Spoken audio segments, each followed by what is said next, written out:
Hello and welcome to Northwest Knitting. My name is Kathy and I'm coming to you from the Pacific Northwest to talk about my knitting projects and my efforts to create a sustainable wardrobe for myself. Thank you so much for joining me. If you're new, welcome. I hope you like it. And if you're coming back, thank you so much. I really enjoy your comments and your interest. This is episode 19 and it is March 1st. So welcome to March. We have had the snow miss us despite many threats, maybe a little dusting here and there. But even though Portland was just dumped with snow, it did not happen here. So it's been very cold though, and enough to feel that we did have winter. Dennis and I were able to go up in the mountains to a lake and get in the snow that way, and it was really fun. So I do feel like I've had a little bit of that icy cold snow. I had an interesting thing. I was reminded that if you park your car under icicles, you may have consequences, and the hood of my car was smashed in. So not the worst thing that could happen. Somebody else had to have their car towed back. Mine's drivable and fixable, so hopefully that will be uneventful. I'm drinking my Blue Lotus chai tea, the kind that has turmeric in it, and it's really yummy. So I hope you have something yummy to drink as well. So let me get started. I'm going to go right into the knitting, and at some point I will announce the winner of the giveaway. So this is once again a Ranunculus sweater. If you remember, I did an episode this summer where I knit a summer version of Ranunculus, and you can go back and listen to that if you're interested. It was episode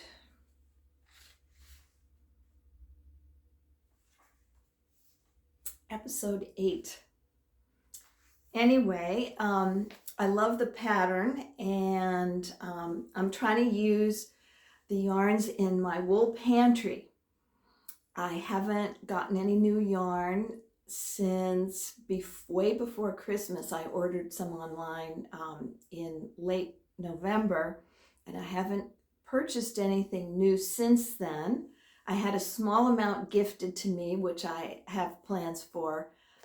But I do have quite a bit to make sweaters out of and other things. So I am trying to work on that, which has been no hardship at all so far. I found this wonderful Berroco Ultra Alpaca. It is half alpaca and half wool. I think it says fine Highland wool, something like that.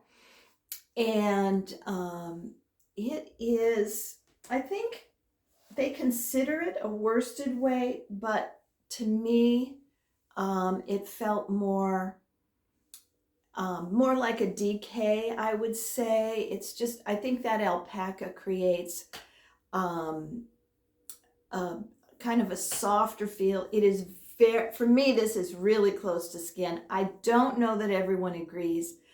So, it's each to her own, I guess. But to me, this feels really soft. I do have a little tiny thin short sleeve shirt underneath just because it's cold outside. But this really is no trouble at all up close to my neck.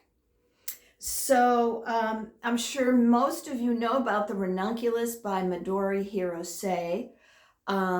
It is a very popular pattern, and for reasons I talked about in my episode 8, but basically to recap, I believe it's so popular because you can use almost any yarn in your stash and you don't need very much of it. I used, I think, let's see, she recommends size 10 needles and the gauge is 14 stitches and 20 rows. My gauge was 4.5 stitches per inch, and that was on size 8 needles. And I used number 5 needles for US needles for the not for the top, but for the sleeve and bottom hem. And I did that because I felt like even as it was, the fabric felt pretty thin to me. I'm very inclined to think that way, but actually now that I have it, the fabric feels great, but I don't think I'd like it thinner. So many people hold their yarns with a mohair. Many people are looking for the very soft drapey look of the initial pattern. I mean, of the initial pictures you can see. Many people kind of almost use it as something to go over something else. But for me, I was making it as a sweater that I was counting on for warmth. It is half alpaca, for heaven's sake. So we want it to be used for its purpose, which is warmth. But anyway, as you can see, it is still the same wonderful pattern here. And for every little stitch that she does, she has a tutorial. So very fun it's hard to see all these little things because I have my little shirt underneath, but it's very fun. And I'll just go back a little bit to show you. I was trying to make it longer. I did not make any adjustments for my hips, which I usually do. If you've been here before, you know that I'm always increasing after the sleeve. But this is pretty loose to begin with, plus I went down 2 needle sizes, and my gauge is different, and it's still pretty darn loose for me, which I'm very happy with. So this is actually longer than I normally do. You can see it's really long. I just love it that way. And I've been very happy with it. I did the sleeves maybe a touch tighter than I might have, but everything I don't need to change a thing about it, so I'm really happy about that. As you can see, after my teal phase, which went on for about 6 months or so or more, I am now in a blue phase. So this is a pretty bright color for me, but oh gosh, it just feels great. And I just needed to have something brighter in my wardrobe because I've been knitting on a vest that's gray, and even though I love it and I know I'll love to wear it, it's a lot of gray. So it was nice to break it up with this beautiful color. I was showing you last time, I don't know if you can see, but it really has a lot of magenta in it and even some turquoise. So that's been very fun. I think the camera makes it look a little lighter and brighter, well, at least lighter than it is in person. But it is called Cobalt Mix. So in case you're interested in this very bright color, it is easy to find, I'm pretty sure. And it's a pretty reasonably priced yarn, actually. A lot of people consider it a workhorse yarn. It was very popular in our local yarn store before the one that went under about a year ago. So lots of colors. I showed you last time that there's quite a few colors. that they had that I'm really interested in. And I definitely could see using it again. As you can see, I have quite a bit, and it would be really fun to make a yoke sweater out of it. This surprisingly, let's see, there's about 215 yards in each skein, and I used about 3.5 skeins. So I actually just maybe a little over 3 skeins. So that's the other real attraction of this pattern, I think. It's meant to be loose and forgiving, and it's got a big size range. So it's just a great pattern for using up skeins that maybe you don't have enough for a full sweater, a more tightly knit sweater, but both times I have used very little yardage. So I think that's one of the reasons for its popularity. It's also, the yoke is really very fun and easy, and once you finish, you're on the straightaway and you just knit. So anyway, I did mention to somebody that I think I mentioned in my last podcast that I did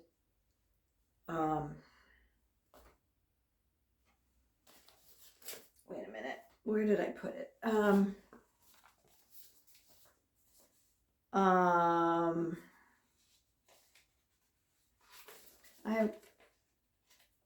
I thought I did. Now I may have said that I did the wider neck, although I did not do the cast on. So both times I was I saw that Selma of Little Big Knits or Big Little Knits just did an ordinary cast on instead of a provisional one, or using the one on here. One is for a tubular cast on, and I just did an ordinary one. Now, one of my viewers pointed out that it is the cast on that makes it wider and smaller. So this is not a good example of the pattern in that respect. For both of them, the cast on is 60 stitches, and so I cast on 60 stitches, and I am pretty sure I did a long tail cast on for that. I did a twisted rib on the hem just to make it less likely to creep in. And what else did I do? Did I do anything else different? I don't think so. So those were the big things that changes that I made. Not very big. I'm real happy with the amount of openness with this long tail cast on. I do think alpaca is inclined to stretch even with the half wool. I do think it probably stretched longer than it might have that if I just had a 100% wool sweater. So let me think. I can't really think of anything else for the ranunculus. Lots of fun. And it just makes me want to cast on another one, but there are many other things that I'm attracted to, so I will not do that. Okay, I do have another small finished object that is, last time I showed you that I was doing, I was going to make the Sophie scarf with some 100% alpaca yarn I had that was in the, I don't know where it is now. Oh, here it is. I was going to do this, which I really love, but somehow it just wasn't appealing to me in terms of the knitting. One thing I like about this is there is just something so tidy about those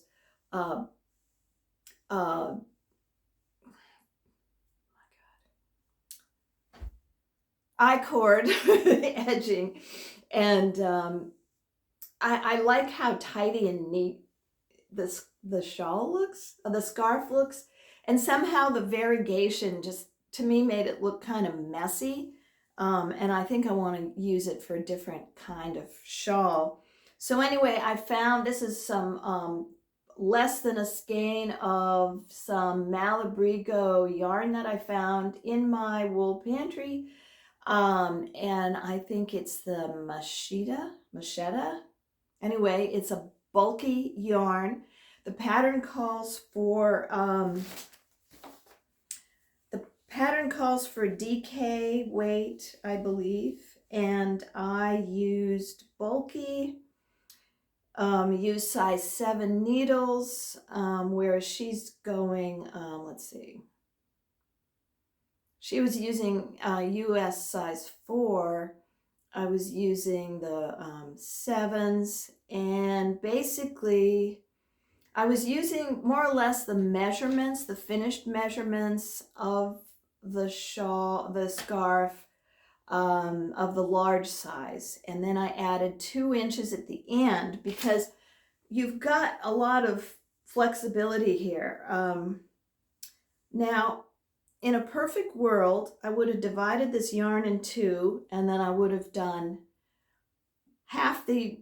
I would have done 1 ball, and then I would have, where I increase, and then I would have switched to the decreases. But sometimes I can be really lazy, and so I just eyeballed it. And then I got to the end, and I came up with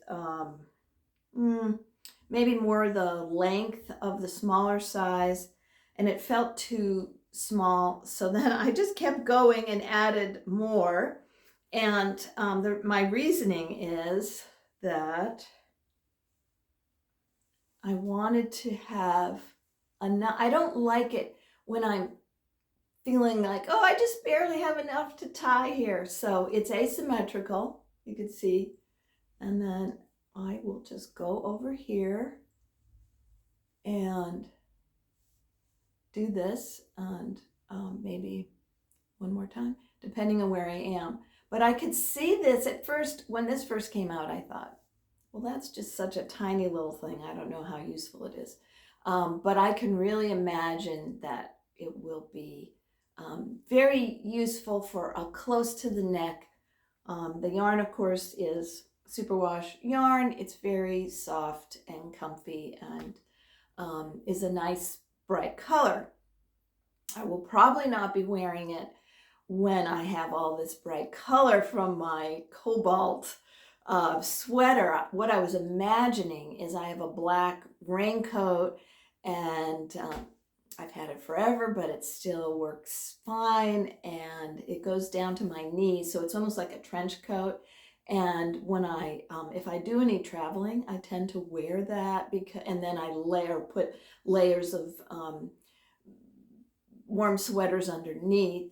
And I could, sometimes you really get tired of wearing black, so if you have something bright to add in, then it feels really nice. So anyway, actually, you know what? I'm going to put it back on, even though it's a bit much color-wise, because it is chilly in here. I have to turn the heat off to make this work, otherwise you won't hear me.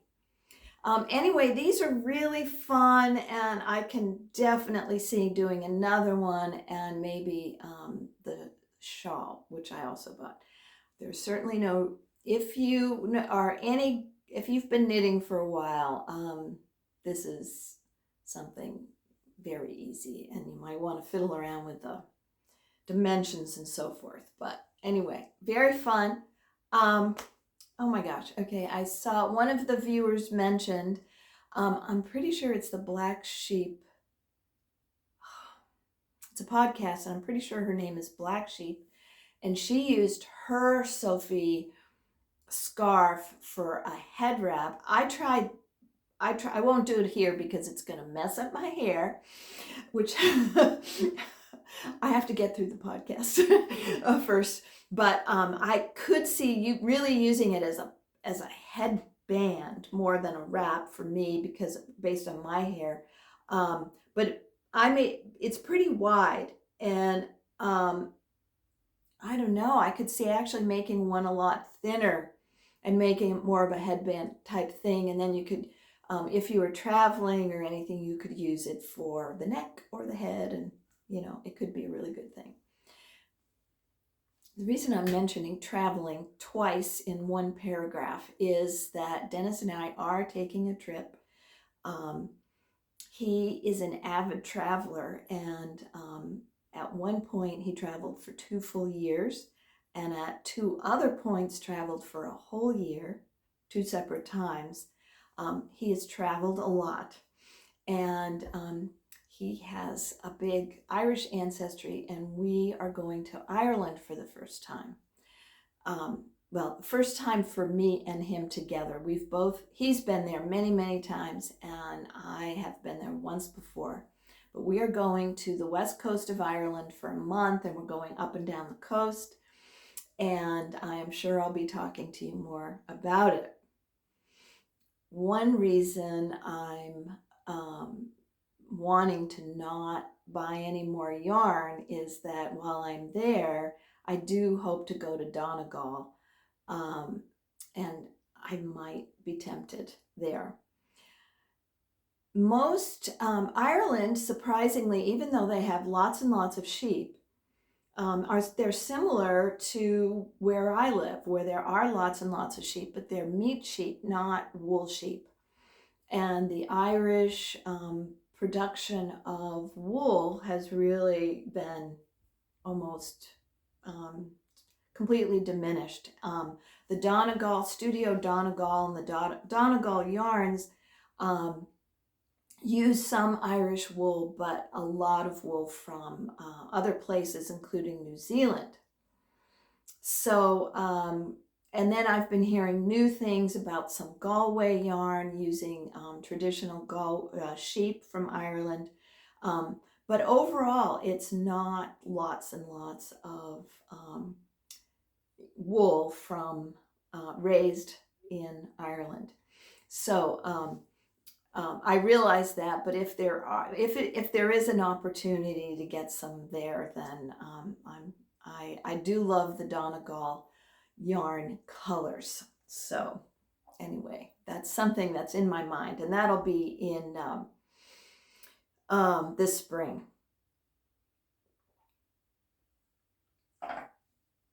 Okay, let's see, where am I? Okay.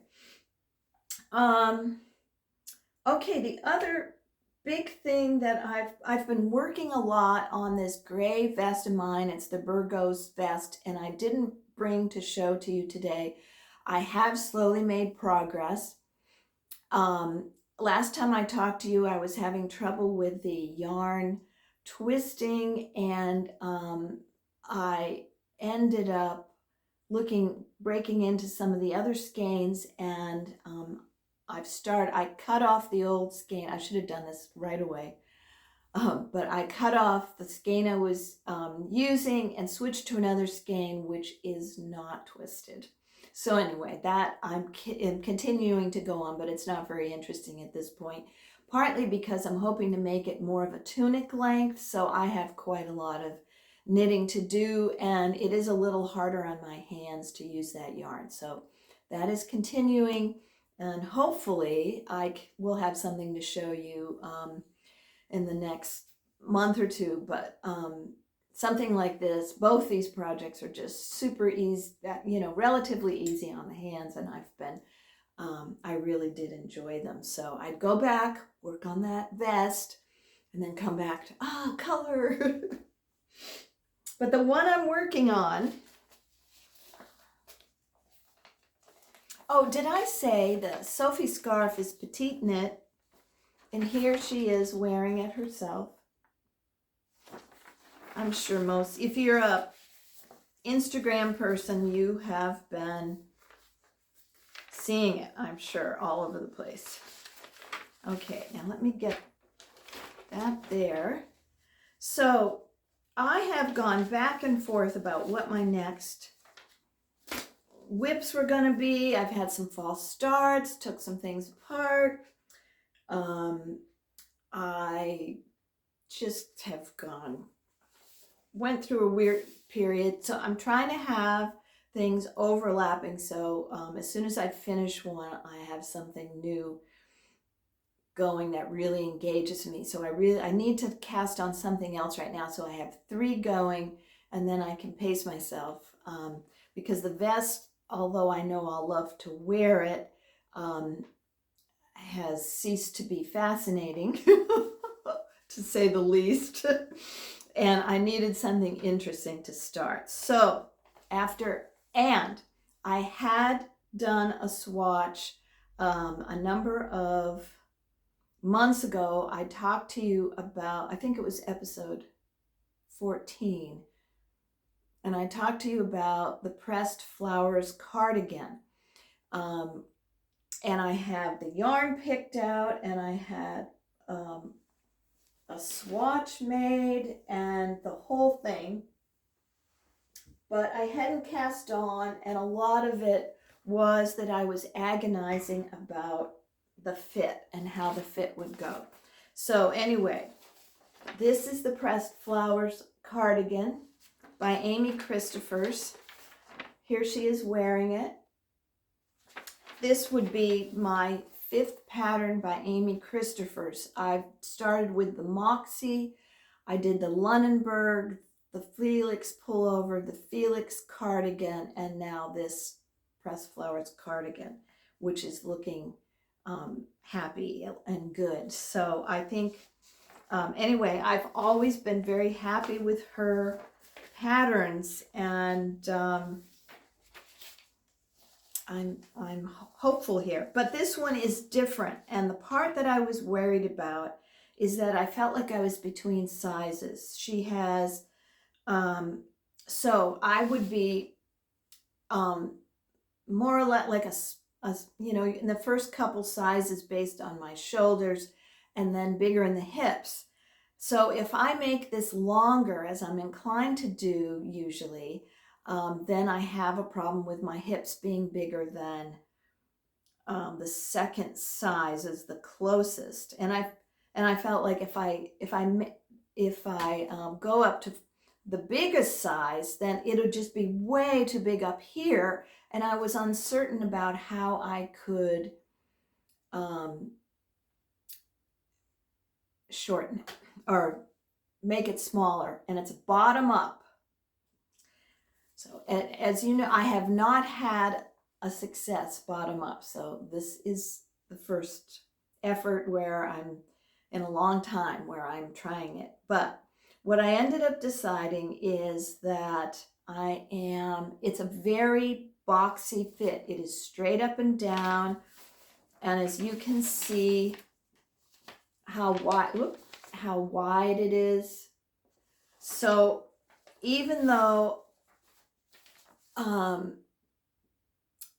it might just be a little tight at the bottom, if I make it longer, I might make it a more cropped, which is unusual for me, but I'm thinking of trying that to be more over,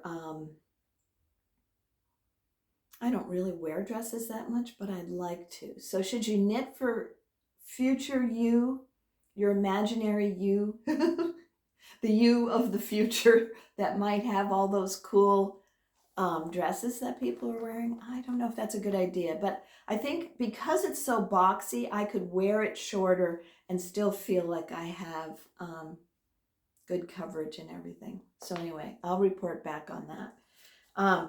Anyway, I have, so the, I'm using size 5 needles. I'm sorry for the noise here. Her gauge is 24 stitches. I'm never going to have row gauge. I'm sure I don't have row gauge, but I do have stitch gauge on size 5 needles.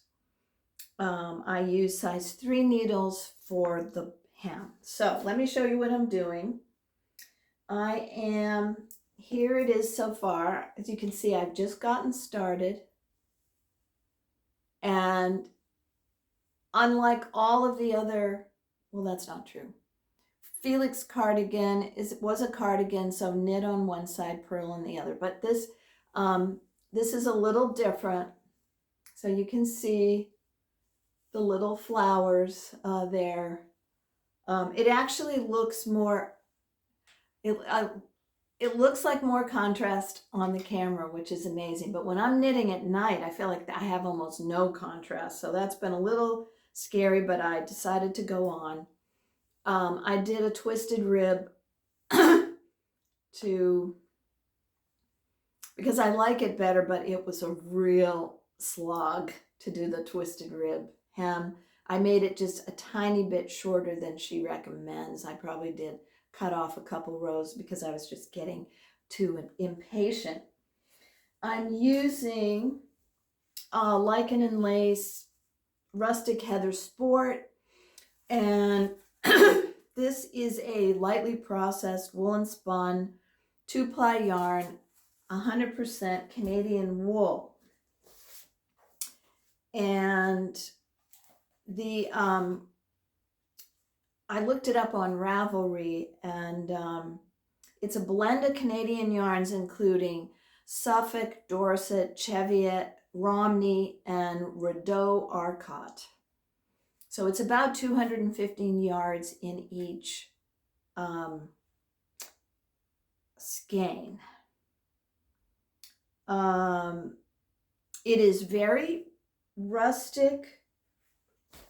I did a swatch and washed it and everything, and to me it feels quite comfortable.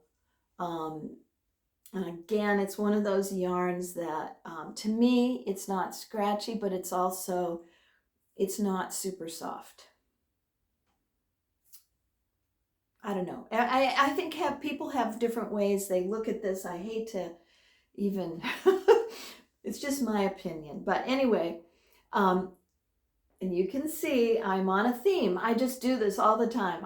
I get into teal, I'm into teal. I get into blue, here I am. So if you love blue, hang on, because this seems to be where I'm going. But anyway, this is the Feederbrook Farm Entropy DK, and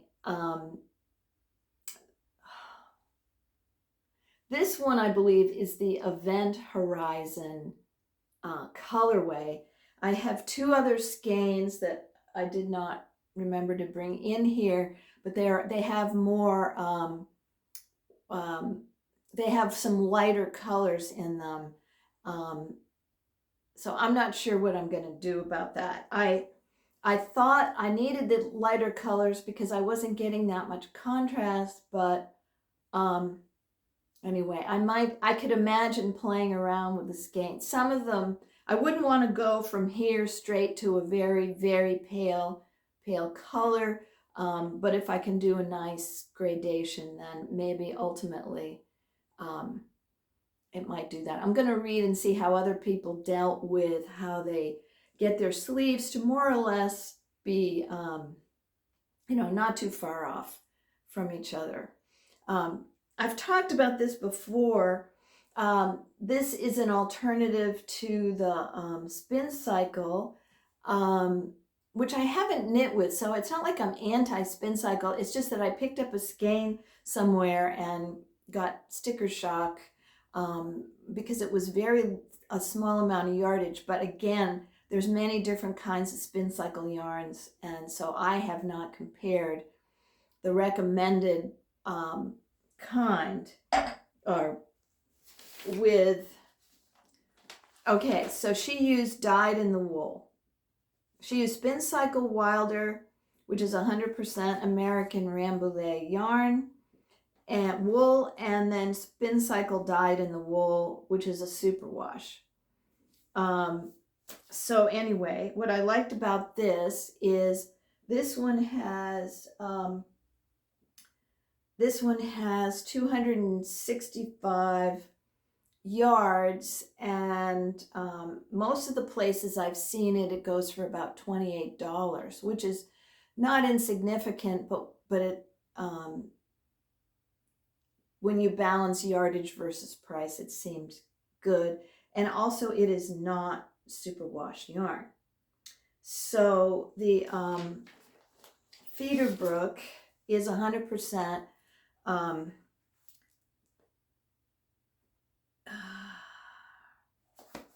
believe, is 100% blue-faced luster, and it is not superwash. So anyway, I really do love these colors, obviously. So here I am. Anyway, I have much to say about the pattern.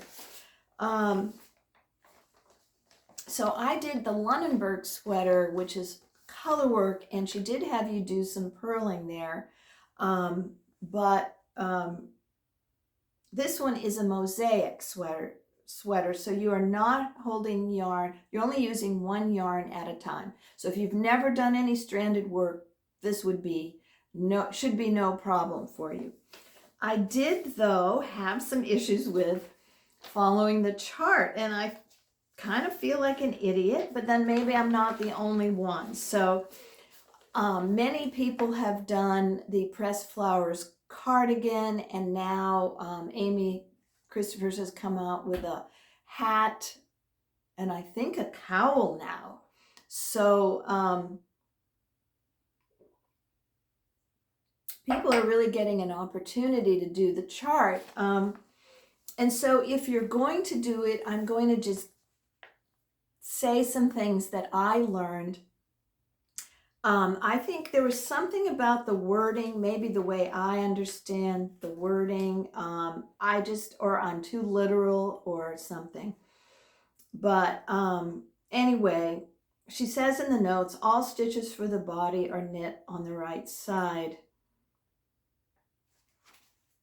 That just made no sense. Anyway, it's what she's meaning is on the body. When you're on the right side, you only knit. And so anyway, basically what it is that when you're following the chart, I highly recommend that you mark right side, wrong side.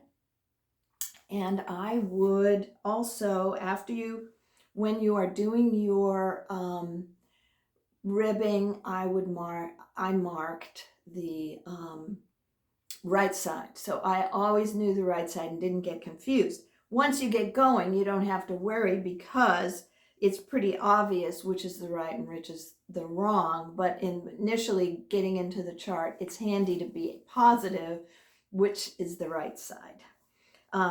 You're going to change your yarn every 2 rows. So you go across one way and then back the other way.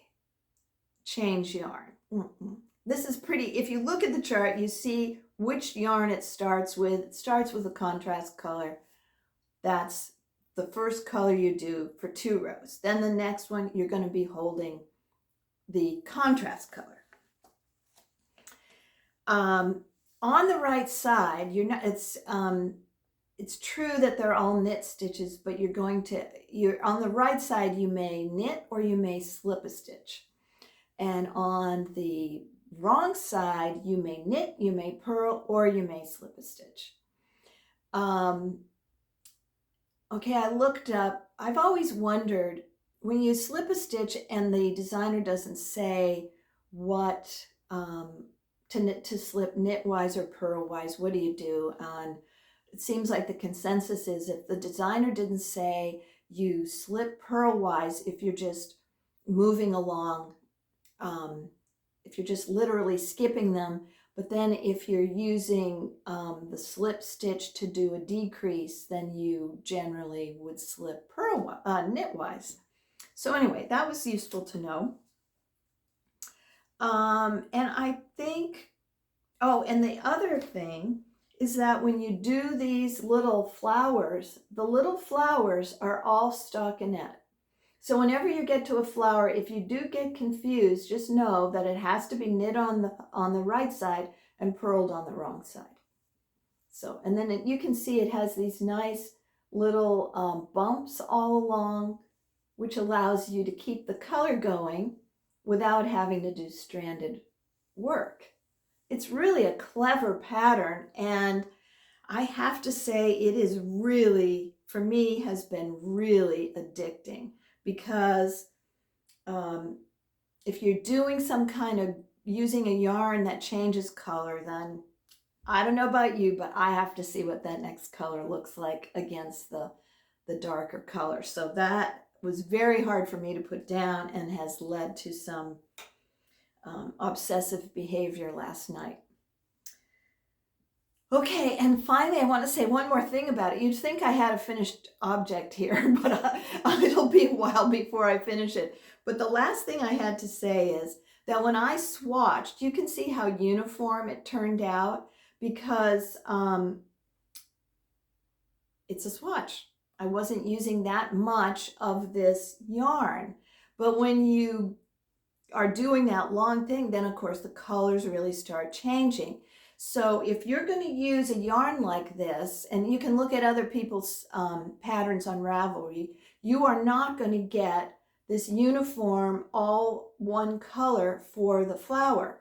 So I could see that you might find it more soothing, or you might like better the idea using a tonal maybe, or a color, or a yarn that does not have a lot of variation, so each flower is pretty consistent. So you can see how consistent it is there, and here you can see not so much, and sometimes it matters more than others depending. So anyway, that's I think all I have to say about the Pressed Flowers cardigan. I'm really loving it.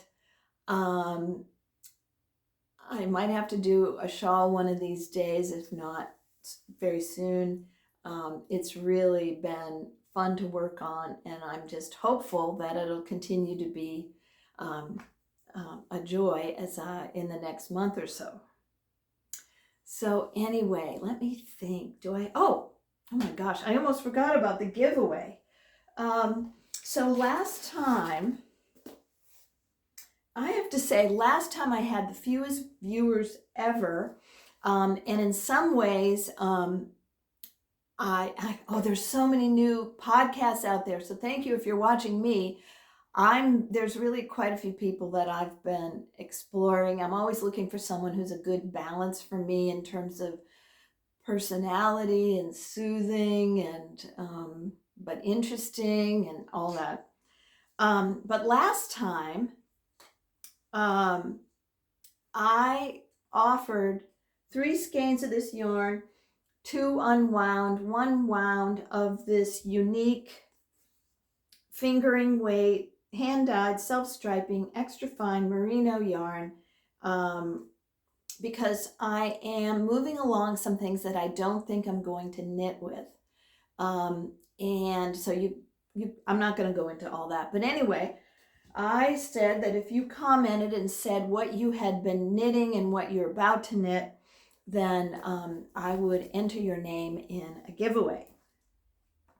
And many of you did, and I have to say that in some ways I'm kind of relieved that I didn't have that many viewers, because I had fewer people, and I read every single one of your comments, and I looked up every single pattern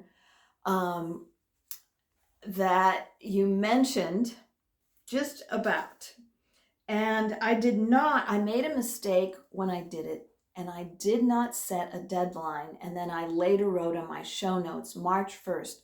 So I am doing it today. It's the cutoff. Obviously, it couldn't be indefinitely, so I hope no one's disappointed with that. But anyway, I have picked a name. I did it old school. I wrote everybody's name down on a piece of paper, cut them out, put them in a container, shook them around a bunch of times, many times, and my husband did a drum roll, pretend drum roll, and I picked the name Amber and Johns. So Amber, if you are watching, and I hope you do, please contact me. If you are on Instagram, that would be the best way, but if you're not, leave me a note and I will send you a way to contact me. So Amber wrote that she had just finished a test knit for Emma. Now I can't remember Emma's last name, but she's on the Woolly Thistle, and she is designing the Anne Elliot socks. And Anne Elliot is one of my favorite protagonists in Persuasion by Jane Austen. So I'll have to take a look at those socks and see if I'm going to do it. Amber also is working on the Timepiece Cardigan by Albina McLaughlin, and the Maya Cardigan. Oh dear, and I can't remember, but we'll put in the show notes the Maya Cardigan. I have been looking at the Maya Cardigan for ages, and I would love to make it. I saw that a new podcast that I've been watching recently is It's a Sarah podcast, and she has used a piece of the design from the Maya Cardigan as a middle section. So instead of doing the yoke, and then I think the Maya Cardigan also has a very significant bottom piece and sleeves. I think Sarah used just the bottom for her sweater. So anyway, that was very interesting. So of all the comments that I got, I wrote down until I ran out of steam, but I got almost everybody down here. And there were some duplicates of patterns that people are using. There were 2 Easy V pullovers, which I think is Boyland Knitworks. There are 2 anchor sweaters. There were 2 DRK everyday sweaters by Andrea Mowry. The most was the Felix either the Felix pullover or cardigan. There were 6 of you. There were 5 people who were working on Lento. Another one was the Sophie shawl, and 2 people were working on a frog pattern. So anyway, there were all kinds of patterns that were really interesting and fun. I enjoyed looking at them, and thank you so much. So I'm thinking in a month or 2, I hope to do another giveaway for another bit of yarn. So I will get this in the mail as soon as I can, as soon as I have an address for Amber. And I will very much enjoy passing it along. It's beautiful yarn.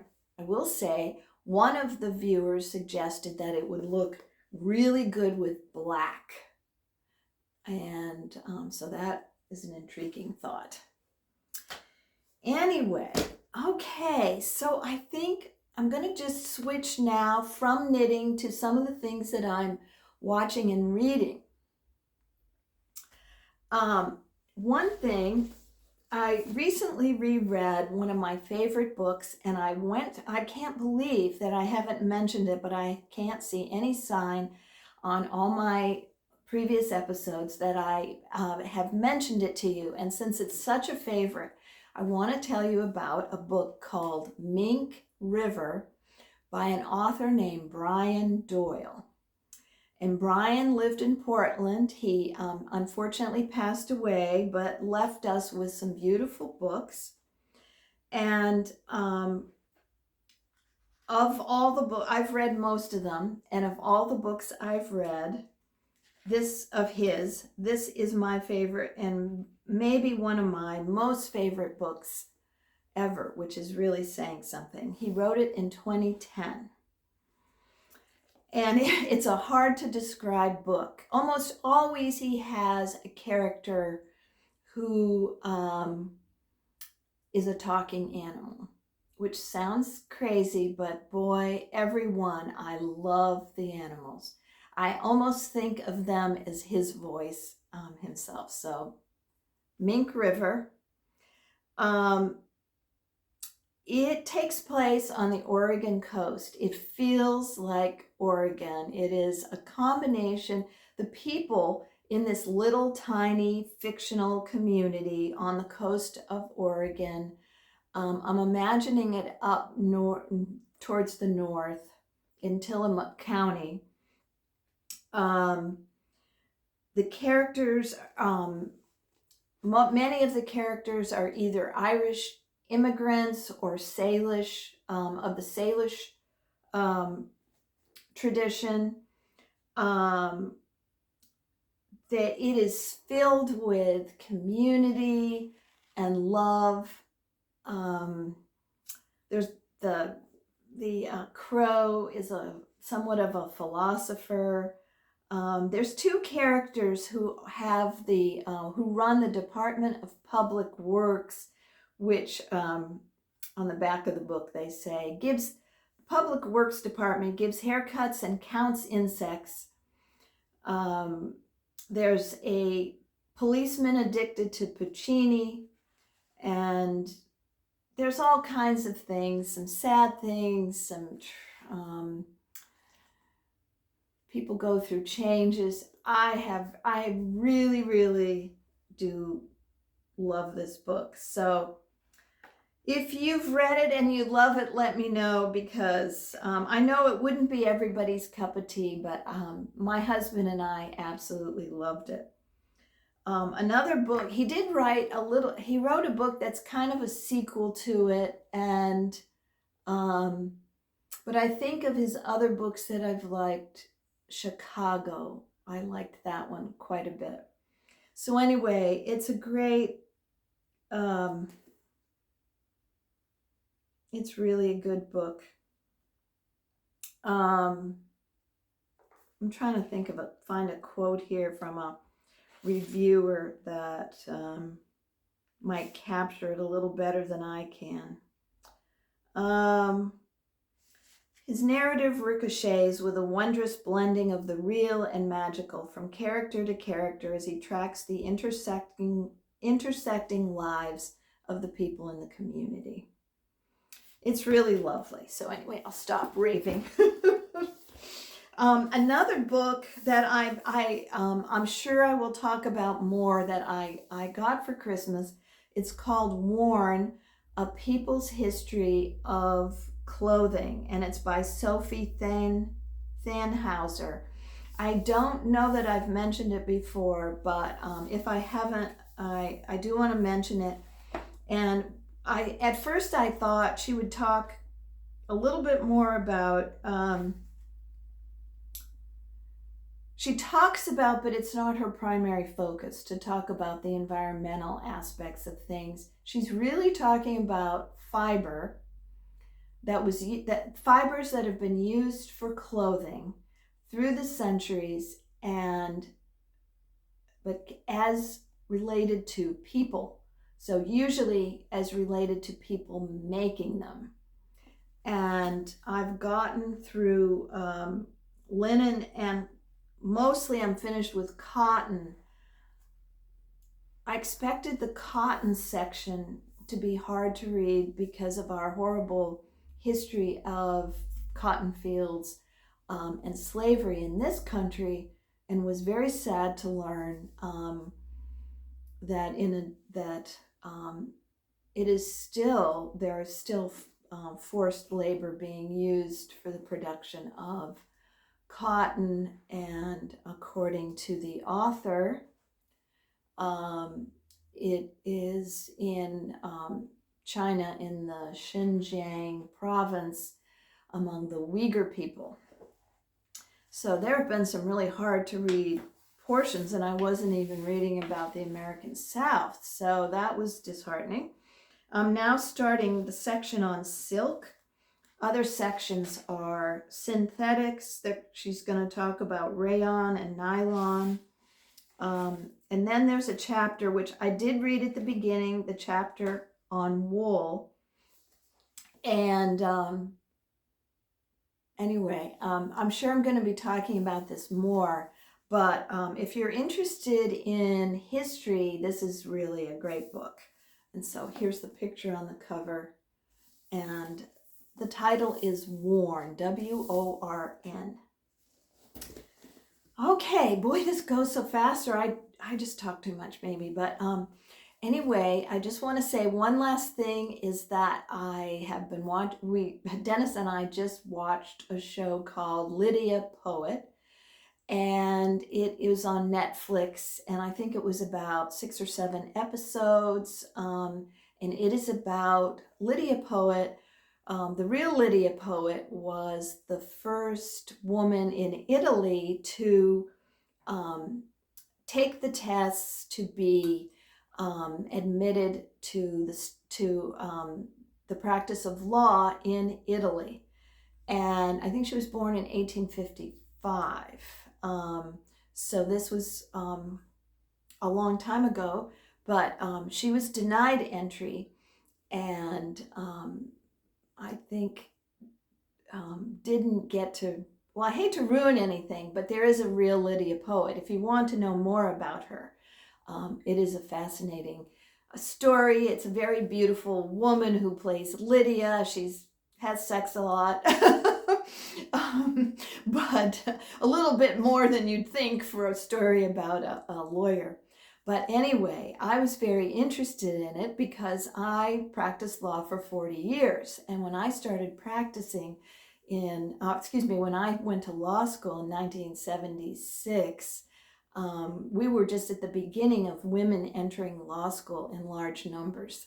So I was very interested in this story. Thanks to Title IX, there was a big shift in the middle of the 70s, and they opened up a lot more places to qualified women.